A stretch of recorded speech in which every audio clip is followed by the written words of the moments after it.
কোচবিহারের তুফানগঞ্জে booth jamming এর অভিযোগ এবং সেই ঘটনাকে কেন্দ্র করে উত্তেজনার তৈরি হয়েছে। কোচবিহারের ঘটনা, তুফানগঞ্জে বুথ জ্যামিং এর অভিযোগ উঠেছে। মহিষকুচি ২ নম্বর গ্রাম পঞ্চায়েতের ঘটনা। আপনারা দেখতে পাচ্ছেন ভাঙা চেয়ারের ছবি, সেখানে প্রশ্ন উঠে গিয়েছে। আমাদের সঙ্গে রয়েছেন আমাদের প্রতিনিধি রবিউল হোসেন। রবিউল, কি অভিযোগ?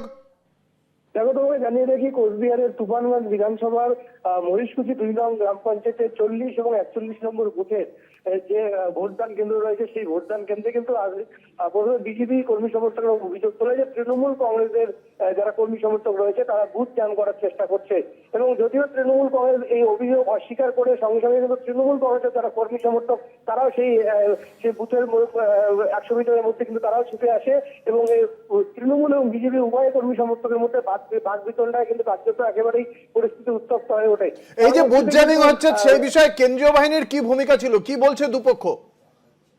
দেখো, দুই পক্ষের যখন বাক বিতণ্ডা চলছিল সেই সময় কিন্তু পরিস্থিতি সামাল দিতে কেন্দ্রীয় বাহিনী এবং রাজ্য পুলিশ উভয়ই নামে এবং উভয়ই কিন্তু একেবারে বেঘরে লাঠিচার্জ করে এবং এই লাঠিচার্জের জেরে সেই ভোট গ্রহণ কেন্দ্রের ১০০ মিটারের বাইরে তৃণমূল এবং বিজেপি উভয় দলের যে তাঁবু করা ছিল সেই তাঁবু কিন্তু কেন্দ্রীয় বাহিনী লাঠিচার্জ করে ভেঙে দেয়। এই মুহূর্তে কিন্তু সেই ভাঙা অবস্থায় চেয়ার টেবিল পড়ে রয়েছে এবং সেই একেবারে উভয় দলের যে দলীয় প্রার্থীর যে ব্যানার ফেস্টুন রয়েছে এবং লিফলেট রয়েছে সব ভোট হচ্ছে শান্তিপূর্ণভাবে।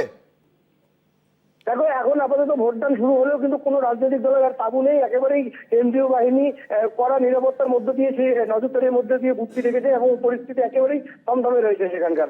মালতী রাভা রায় এই কেন্দ্রে ভারতীয় জনতা পার্টির প্রার্থী, তার কি বক্তব্য?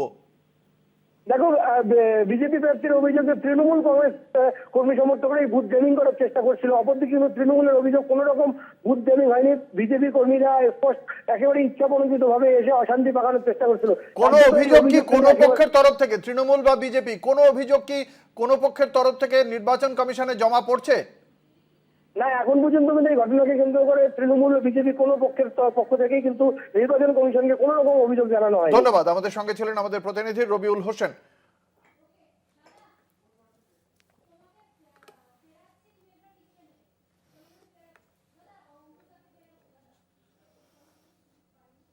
পিসিআর একটা মাইক্রোফোন একটা ইপি থাকে, সেটা হচ্ছে কি প্রয়োজনীয়তা আমি বুঝি না।